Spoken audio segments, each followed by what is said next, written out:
Hey friends, let me clean the lens. There we go. Sorry. It is Mondays at 11 my time, noon, Heather's time, coaches, talking about real stuff, people. Talking about real stuff that matters to you guys and matters to us humans, help make us happier, healthier. So as I'm waiting for Heather to join, don't you love kids? My niece is 5 and she just was like, told me when I got bangs, like, I do not like your bangs. And then I wore them naturally curly yesterday. So this is kind of natural curl bang stuff. She was like, I do not like those. So you just gotta love kids. They're honest, man. It's like, isn't that what we all strive for? It's just straight up honesty. We just want to hear no more people pleasing. Yeah. Let's stop people pleasing, human. That does not mean that we become assholes, that we're rude and intolerant and, just jerks to each other. By not people pleasing, it means that we respect one another to just be honest. So, take it from children. Don't like the curly bangs. Yeah. So I think today Heather is, she loves to have topics. I can shoot from the hip. That's just kind of how I roll in life. And Heather likes to be planned. And so she wanted to talk about trust. I guess that's a thing. A lot of people are having a hard time trusting others. And a lot of times, right, we talked about shadow work last week. And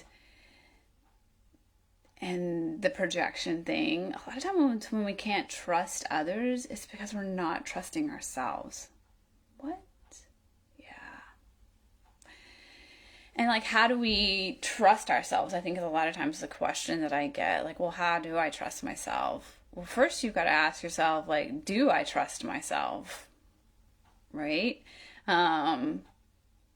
And why don't I trust myself if I don't trust myself? And a lot of times it's these behaviors that we have that are sabotaging our trust in ourselves. And so what are those behaviors? They're not doing what we say we're going to do. We don't honor our word to ourselves. We want to do something, we don't do it. That eats away at our trust in ourselves. Trust in that we are capable of doing what we want and doing what we say we want and achieving the things we want. I like the example of calendars. When we calendar in what we want to do, and then we don't honor our calendar, right? I was talking to a friend recently, and she was talking about how she was making her calendar for the week. And she scheduled in time to take breaks and time to just chill, And she found herself going well, we don't really need that time. Let's just get some more stuff done instead of having some downtime. And that eats away at our trust in ourselves when we do that. Because we're disrespecting ourselves and we're sending ourselves a message that we're not valuable enough to honor what we want, that we aren't worthy enough to ask for something that we want and get it, because we're not even giving to ourselves, right? So when we show up to the world and we're asking the world hey, here's what I want in life, and it's not giving it to us, we're not even doing that for ourselves. And so I think a lot of times we talk about, a lot of us hear about self-care, right? Self-care. And we understand the value of it. And a lot of us practice it or try to practice it, right? But we're practicing out of the A line, the action line, in terms of the self-care stuff. And I'm seeing,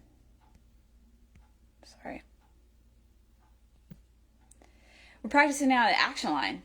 I was trying to see if Heather was here yet. Doing things like getting pedicures, taking a bath, meditation, going getting manicures, going and buying ourselves something nice. Those are all great things, okay? Not saying that. But those come out of the action line. They're actions that we're taking to take care of ourselves. But we are not spending time in the T line, the thought line, taking care of ourselves. Having thoughts of how can I support me? How can I create a relationship with me that is very respectful, that's very trustworthy, very loving, very compassionate? That is the work and the hard work. I think she's here. There you go, Heather. That is the hard work, and that's where the most value is when we start creating a relationship with us in terms of our thoughts. And Hey, hey, yo. I was looking for you on Zoom. Oh shit, I forgot. Yeah. Sorry, Well, I'm our late. podcast ran long, and then I was like, I gotta go to the bathroom. And I was like, oh, it's time to go live. And then I forgot. My bad. It's okay. So I was running around to get my tripod and everything ready so that I wasn't like holding the phone in my face like I did that first time. I just mount mine up on my laptop. So, what did you talk about so far? I talked about trusting ourselves and that self care, how a lot of times we stay in the action line with self care, like Mm, pedicures, manicures, and things like that, and that we've got to start moving into the T line and creating a relationship with ourselves, one that's trusting ourselves, like doing what we say we want to do and asking for what we want and giving it to ourselves. Like we ask for what we want sometimes in the world, but we're never giving it to ourselves. So yeah. yeah, and I think that what the big thing is just looking outside of ourselves for it. Like one question that I get a lot is like, how can as I deal with parents who have a child struggling with addiction? My dog is like licking the ground right by the thing. So I'm gonna move it a little bit. So I deal with parents who have a child struggling with addiction. And one question I get a lot is like, how can I trust my child? But that's really not, or whether it's a spouse or any, how can you trust anybody? It's you have to be able to trust yourself. Mm-hmm. Because if you can trust yourself to have your own back and know how you're going to show up for yourself, then it doesn't matter if you can trust those other people or not. And I think that we think of trust always as somewhere outside of us and the other person's A line Mm-hmm. versus us and how we approach it. Yeah. I A think line being their actions they take. right, right. And I'm trying to figure out like where this comes from. And I think maybe it's just what's been modeled. Like we're always modeled the external, like how Yeah. I learned to trust you, and never really been introduced to the concept of creating trust towards yourself. Because I teach about self-confidence, like there's four components of self-confidence. One of them is believe in yourself, and the second one is trust yourself. And a lot of times the reaction I get is like, I've never heard this before. No, I never had heard it before I started, with the life coach school. Mm-hmm. So it was this like belief that you either had confidence or you didn't. Like I didn't know that it was something that you could learn to create and build like a muscle, Mm-hmm. like anything else. It was just this belief that was limiting that, people who took chances and appeared to be confident were just naturally confident, not that they had to work through anything to be that way. Yeah, yes. Yeah, I think that's definitely the ideology. Um, and I think it's evolved a little bit with the younger millennials and the Zers, Generation Z. Yeah. Um, because they are so much more confident, right? And I think Yeah. it's from society and parenting that's kind of like created thoughts for them. But I think externally we think that the parents and society created the confidence for them to make these confident kids, but it's just cultivated thoughts and beliefs that allowed them to be confident. Yeah. But then I wonder, like, do they just appear confident? Because think about how high the anxiety is, and the really just the anxiety seems to be higher than ever with teenagers. So maybe that comes from two different places. Just the Facebook seeing, well, maybe with younger kids, it's probably Instagram or Snapchat or something like that, but seeing the highlight reel of everybody else's life versus how they feel inside. Yeah. So let's go back to the anxiety. What, yeah, that's a whole nother topic. We'll talk about Yeah, anxiety let's in not a go minute. there. Yeah, so trust. Like, what is trust? I mean, I've been delving deeper than ever into that recently because I had, I had to build trust in myself, which built confidence that I knew how to show up as a mom dealing with a child that's struggling with addiction or in any other difficult situation in life. Because up until that point, things had just been easy. So it seemed like I had the trust and confidence, but when I came up against a really difficult situation, then all of that was tested. Then I had to see like what I really did or didn't have, or, the beliefs I had that didn't serve me. And I had to build the confidence in myself that I could trust myself to show up in this situation that I knew nothing about. I knew nothing about helping a child who was struggling with addiction, but yet I could just trust myself to make the right decisions at every turn, to figure it out, to have both of our backs, to support my daughter when I didn't even know what I needed to do to support her, and to figure out how to support myself. So I gained a lot of confidence through that process of figuring out how to be proud of myself for how I showed up as a mom in those situations. And now, I mean, I'm experiencing so much deeper of a level of building confidence in myself with having to make decisions about breast cancer and how I'm going to handle something that how no matter how I do it, it's going to affect the rest of my life somehow. So I'm making these huge decisions and they're only based on me. So it's really taking my confidence to another level of really trusting myself. Yeah.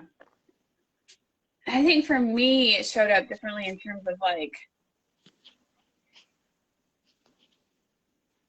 I had this belief that um, I didn't consciously know I didn't trust myself or I couldn't trust myself. I had the belief that I consciously believed was um, I don't want to screw it up, and I've screwed it up before.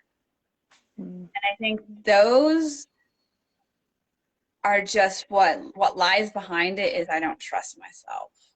That's just kind of what consciously is going on, right? Um, is that I screwed it up before, I don't want to screw it up.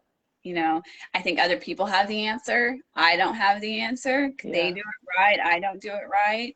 Um, and goals, like setting goals was always like the sore spot because I would never, I'm not gonna say never, I had a hard time achieving them. And so that was providing evidence that I couldn't trust myself.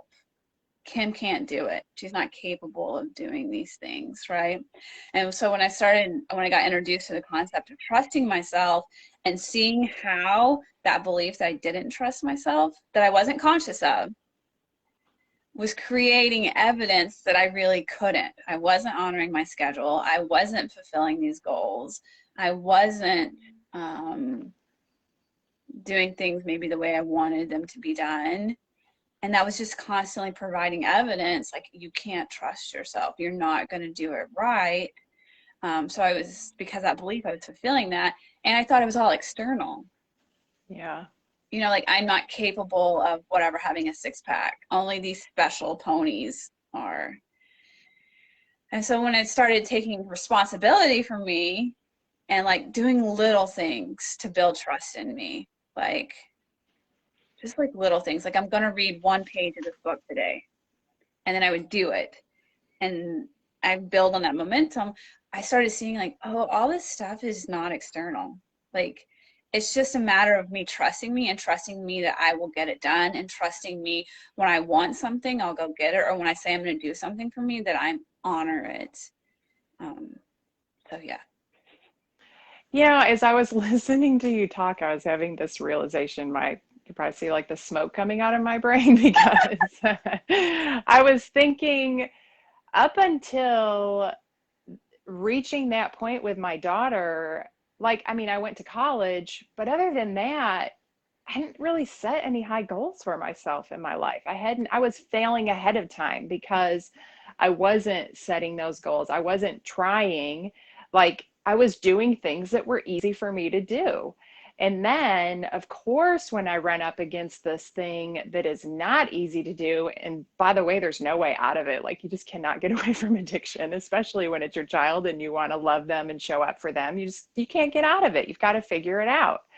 Yeah. And so that's the first thing really that I ran up against that with, where I was able to build the confidence and figure out how to live my life with this huge change in it, this thing that's always going to affect my life. And then, but the, I guess, silver lining you'd say in there is then it started off me going after all kinds of things I would have never thought I would have gone after, like leaving a corporate job with a steady, guaranteed paycheck, starting my own business, going to be a life coach and going through that whole process, investing in that and in myself. And then it just set off this chain of events where thank God I did those things. Can you imagine if I come up against breast cancer with no trust in myself and having to make these decisions? I'd be like, I'm already struggling enough. I'd be totally like falling apart. Well, more than likely, you would just hand all the decisions over to your doctors. Even Just tell, worse. you just tell me Yes, what it's to do. exactly what I would have done. You just Yeah. tell me what to do. I'll do whatever you tell me to do. You're the expert. This doesn't feel good, doesn't feel in line with me, but I don't listen to you in alignment. I just listen to the doctors because I trust them. Yes, that's such a good point. That's exactly what I would have done. And I was like, I'm not doing anything the doctors tell me unless it aligns with me 100%. And I'm going to challenge them at every turn on things that don't align with me. But I wouldn't have had the guts to do it. I would have been uncomfortable. I wouldn't have liked it. And I would have just did what they said. Because they knew better than you. That's what I would have thought. I don't Yeah. believe that today. Like nobody knows what's better. I had to learn that for my daughter. I know what's best for us and our family. Yeah. And the experts don't always know. Mhm. And I say experts, because it's subjective. They're still just humans. And it's the same Right. thing with doctors. They just want to kill my cancer. They don't care what happens to me really in the process as long as the cancer is killed. And I'm like, quality of life. I'm said it a million times. Like, what about that? That's Right. such a great observation. Yeah. Yeah. Well, thanks. I mean, I just because we need to know human nature. Like humans are humans are humans. Like we think we're so complex and individualistic, but we're not. Like we have so many more similarities than we do differences in how the human brain works. And I've lived that, right? Like Yeah. that was Brooke Castillo for me. And a lot of my mentors, it was just like, I don't know, you know. Stacey Bayman knows, I don't know. And it's like always having to go back to me. And Brooke taught us that, like all the answers are inside you. And it's like for me that felt like fairy dust. All the answers are inside of you. Like, what? I don't like, no way. You have the answers because you made 32 million. And it's like, nope, Yeah. trust That's why I yourself. love the model so much is it teaches the self-coaching model. It teaches you how to look inside yourself. Like I'd heard those kinds of things my whole life and I'm like, what is this shit about looking inside yourself? What does this mean? But when I learned the self-coaching model, Then it was like, oh, I could see it. It made sense. It was like a formula for how to look inside myself. And it suddenly the light started coming on that this is what it means. This is how I'm creating my own results. Hmm. Yeah. And that's this ties back into this trust, learning to trust yourself. Um, you can completely trust others when you trust yourself because you're Yes. trusting yourself and you're listening to yourself. And when yourself says, like, this isn't a person you should be trusting, you actually listen to yourself and you Yes. don't trust that person instead of overriding yourself and be like, it's fine, fine. I'm just going to go ahead and listen to them. I don't want to hurt their feelings. Yes. I mean, I've totally done that in my life where I knew I shouldn't trust some things about a person, but I made excuses for it. I didn't trust myself. I didn't trust my own intuition. And I would always end up paying the price for it. But if I can trust myself that I'm going to have my own back, and that if I feel like something is wrong in a situation, doesn't matter any situation, to act on it and trust that it's going to work out for the best, Yep. then I don't have to trust all these other people or work on all these other relationships. I only have to work on me. That's Yeah. enough. Just working Yeah. on us is enough. Like working on all the other people, that's too much. Right. Right. Yeah. I mean, you took that situation you just described and you applied it to your doctors. Yes, totally. Yeah. Like I don't have to trust them. I'm going to just make sure that they're going to do the things that I want them to do. And if they don't, I've already changed doctors. I will change doctors again. Like Right. it's my life. And I, recently had this situation where I was gonna sign up for a business coach, and he mentioned that, and it was really a gift. This was like such a beautiful thing for him to say that he didn't trust me to make the decision on my own. He wanted me to make the decision while he coached me. And I was like, no, I want to coach myself. And I want to feel the excitement of investing in myself again. And I was already gearing up to do it. But then when he said he didn't trust himself, I was like, or he didn't trust me, I was like, I really trust myself to make the right decision for me. Like I'm all in on trusting myself in a level I never have before, Mhm. unless I'm listening to the lies of my brain, which happens occasionally, but most of the time when I'm managing my mind, like I could see it in that moment. So him questioning me gave me the opportunity to double down on how much I trusted myself. And it was great that I got to even see that, like not be mad at him for saying that, but be excited that he said it because then I get to see how much I trusted myself in a way I hadn't realized that I had before. Yeah. Yeah. Which is so awesome because I think a lot of people like that statement that he made would have been planting a seed of like, you really can't trust yourself, right? Or it's like picking at Mm-hmm. that like belief, Yeah. like because if you didn't, you would start questioning yourself as well. And then you would see him as the expert. You're right, I can't trust myself. Like, help me through this. Yeah. And I would have outsourced my happiness and decision making to him, just like I would have to the doctors or anybody else in my life. And I started out the journey with my daughter that way. I was outsourcing to all of these different people, like taking her to all of these appointments. And when I stopped outsourcing everything and looked at myself and said, what is working and what isn't? And like just I'm just gonna throw everything out and start over. That's when things started to get better, when I stopped outsourcing all of those things to everybody else and decided, all right, this all starts with me. I'm gonna own responsibility for this. I love that because I take that and I'm thinking about our businesses. Like, Talk about like another opportunity to build trust with yourself, right? right, you stop outsourcing and Yeah. like what worked, what doesn't work. Because really, we both intellectually know in business. I mean, I don't know. Tell me you don't. I've heard it enough that there's not a path to success. Yeah. Everyone that has been successful has blazed their own path. Yeah. Even though, let's say, like Stacy, Brooke, I don't know, because it's our world, right? And we know that they're multi-million-dollar earners. They still had very different paths. And I think our Yeah. brain wants to offer us that, like, there's a path. We don't trust ourselves. We don't trust ourselves in business. That's the problem. Yeah, and that's where we have to lean on our self-trust and like why I think it was I think it's close to 2 years ago now, or maybe a little over a year ago, where I pulled back from all of my mentors and didn't listen to any of their podcasts or anything that they were saying because their voices were louder than mine.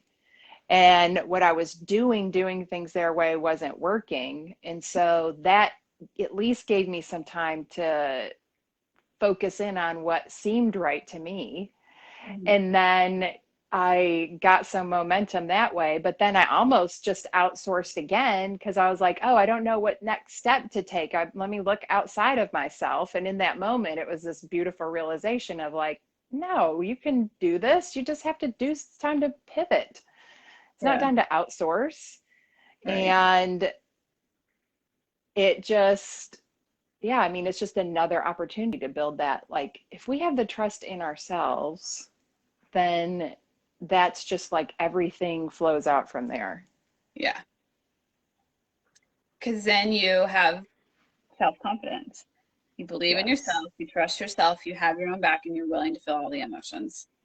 So with every decision in your business every day, you just those four things come in. And it's like, what decisions am I making today? I trust myself. It'll work or it won't work. And we both know you fell your way to success. Yes. And that, what you mentioned about the emotions is key too, like being willing to feel every emotion. We hadn't said anything about that, but you have to be willing to feel how shitty it feels when you fail. You have to Mm-hmm. be willing to feel how uncomfortable it is. And like discomfort might be minimizing how it actually feels when you're putting yourself out there every day and it feels like nobody is hearing you, and then all of a sudden you're like, oh, everybody's been hearing me. That was just all in my head. Yeah. But we have to be willing to feel all that discomfort because that's what stands between us and what we want. And you know what's so sneaky about it? I feel like I'm willing to fail and feel the discomfort of it, like the embarrassment, the disappointment, whatever.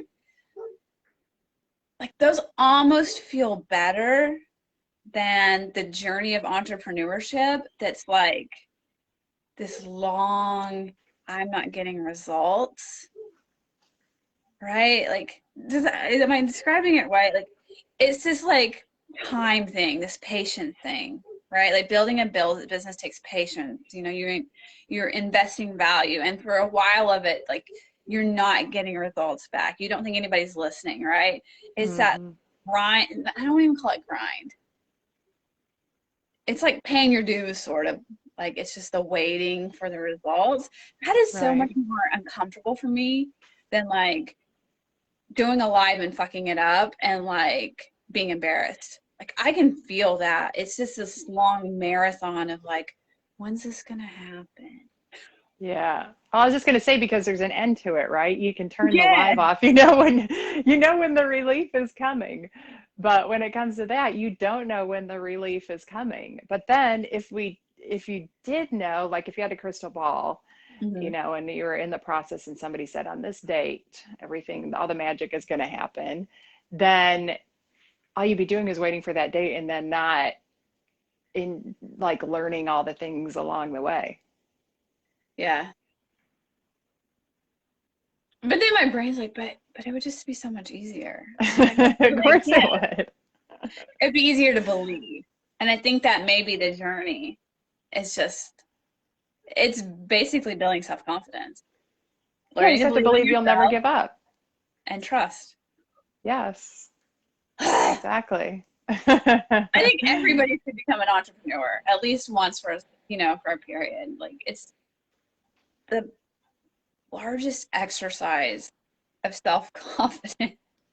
It really is. Yes, it is. Because you're putting yourself out in the world in so many different ways. I think, like, because sometimes I'm like, I'm dealing with three really tough, like, starting my own business, dealing with my daughter's addiction and dealing with breast cancer. I'm like, that is a lot of being outside my comfort zone every day. And so sometimes I have a total fit about it.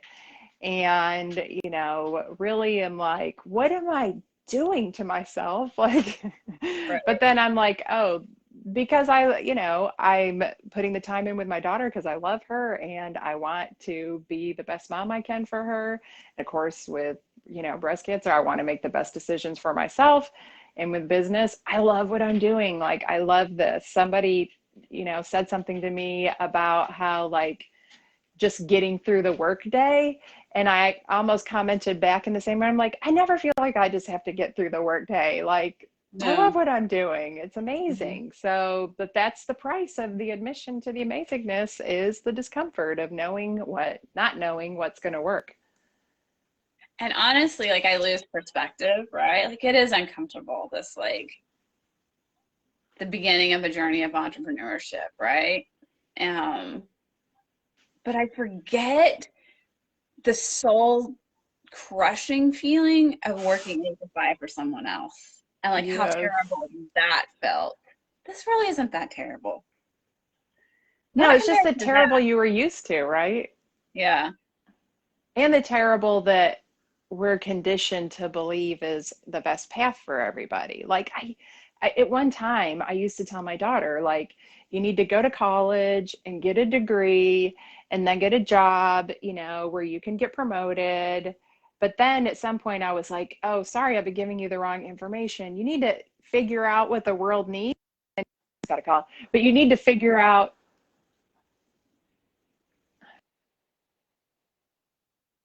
Sorry, hold on a second.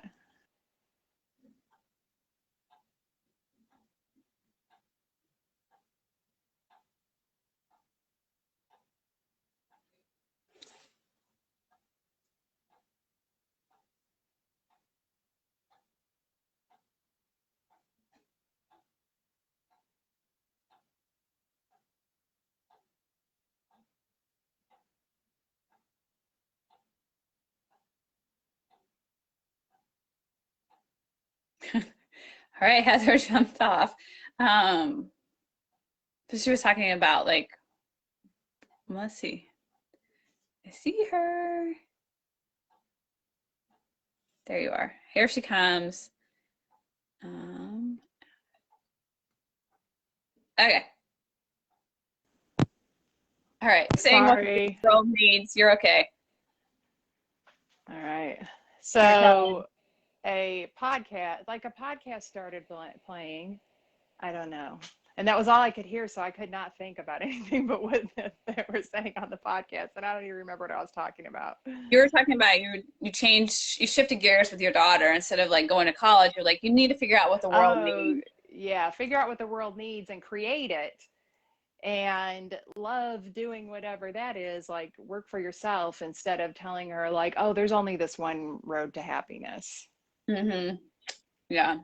Which a lot of us are disillusioned with, you know, like we go do the things, we check the boxes, go to college, get the degree, go get the job. And then by the time, for me, the time I hit my 30s, it was like, this is what my life is going to look like. No, Yeah. no, thank you.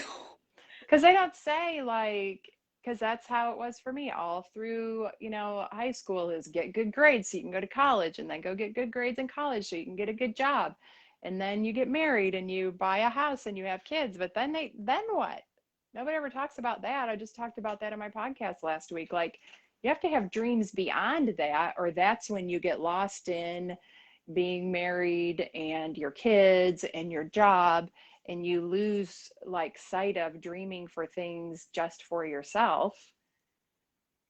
You end up just on this track of, like, that's why so many people end up, after they achieve all those things, they just feel kind of empty, because Right. nobody told us what to do after that. The manual stops there. But you know why I'm bringing this back is because we didn't have self trust and self confidence back in high school. We thought Mm-hmm. externally they had the answers, so we listened to them. We go to college. Even though our soul was like, I don't know, we go get the job. Our soul's like, I don't know. We override it with the experts know. Yeah. Society knows, it's not me. So we're not listening to ourselves, and we're creating more and more disrespect towards ourselves, lack of self-trust. And so then we find ourselves in these jobs working 8 to 5, miserable, feeling like our soul's dying slowly, Yes. right? Literally how I felt every day. Um, and we're like completely, we don't trust ourselves. We don't know how to get away out of it. We've done it and we feel very disenchanted. Is that the right word? Mm-hmm. With everything. Yes. Society, college, religion, everything. We're just like completely disenchanted. You lied, basically, is the feeling. I did the things. I'm not happy. You lied. When it's like the whole time you should have been listening to yourself and trusting yourself. Yeah, I mean, I can remember still, like, I was so scared to quit my job, so scared. Like, of course, on top of that, like, you're never going to feel like you have enough money to quit your job. And it just, all the financial fear and everything that came up in doing that, but it was like the best thing I've ever done for myself was taking that leap of faith and listening to my intuition that because I didn't know what I was going to do. Like I Mm-hmm. didn't have some big plan. I just knew that I needed to quit my job and then I'd figure it out, which is exactly what happened. But that was like one of those moments of really listening to my intuition and, you know, I didn't even look at it as I didn't have the thought process to know that that was learning to trust myself at that point. But I Right. was just focused on following my intuition at that point, which was building trust with myself. But it was such a scary thing. But I was right. Like I had to leave what I had to start moving towards what I wanted, even though I didn't know what it was yet. Yeah. Yeah. I love that. I love uh like my story in that is like classic Kim. Like it has to be an epic, right? Like it cannot be normal. It has to be like epic. Um, so when I left higher ed and got a divorce, right, my whole goal was to move back to Oklahoma and be a full-time CrossFit coach. That was like my dream. And I didn't trust myself, came back to Oklahoma, went right back into higher ed. And I hated that job. So lots of drama goes on, right? And then 8 months into that job, like she was the worst. I just like said fuck it to it all. Like, cause I knew like I was so like, you give a 2 week notice, right? And like I was so afraid of not doing that and like to ever get fired, right? Yeah. And like 8 months in, I'm sitting at my desk and my coworker, there's only two of us, and like he is like miserable and I'm like, hey, just quit. Just quit. Like it's not worth it. And like he took me at my word and he started packing his desk up. And I was like sitting there and I was like, what am I doing? Take your own advice, Kimberly. And this was like at 9 o'clock in the morning. Um, and I was just like, okay, screw it all. Just screw it all. Like, and I packed up my desk and we both packed up our stuff and we quietly put it out in our cars. And I typed up our letter of resignations, printed them off, and we marched them up to HR, handed them to HR, said, see ya, and got in our cars and left and did not tell our boss. Like, I have no idea at what point during that day that she figured out her only employees quit. Oh, wow. And it was just like mic drop. Like, I'm done. I'm done playing with your role society. I'm done doing it your way. I don't know what I'm gonna do. Like, Is I that when you ended up buying the CrossFit gym? I did like 5 months later. Yeah. I didn't have a job or anything, right? Just how are you gonna put that on your resume? Like I quit my job and did not tell my boss. So that's when I went and bought my CrossFit gym and just started like I think it was that moment in time. It's like I'm finally gonna trust me. I'm just gonna honor Yeah. me and gamble on me because I've gambled on the world and trusted the world and I've lost every time. So like there's nothing more to lose. If I gamble on me, what else can I lose at this point? Yes, that's so good. That's Yeah. so good. I think that's a really great ending point because, we just covered both of our stories, delving into really trusting ourselves. And I don't know if I have a lot more Yeah, to I'm add. How good. about you? I think it's an epic story to end up. Moral of the story: people, just quit your job. Don't even tell them. Just I quit. gave my notice. I was not such a rebel. Actually, I gave kind of a long notice. I went part-time for a couple of months because I don't do anything like the Kim way. I had to slowly to build that, but I did it. Yes, you did it. Yeah, and I had to do it that way, right? Like, Yes. just it had to end that way. Because there was a thought of like, I can never go back to the workforce. I'm now the person that like broke the rule. It's so good. All right, friends, have a great day. We'll see you guys next week on Heather's Bye. page. So, go Yes. there. Bye, girls. Thanks. Bye.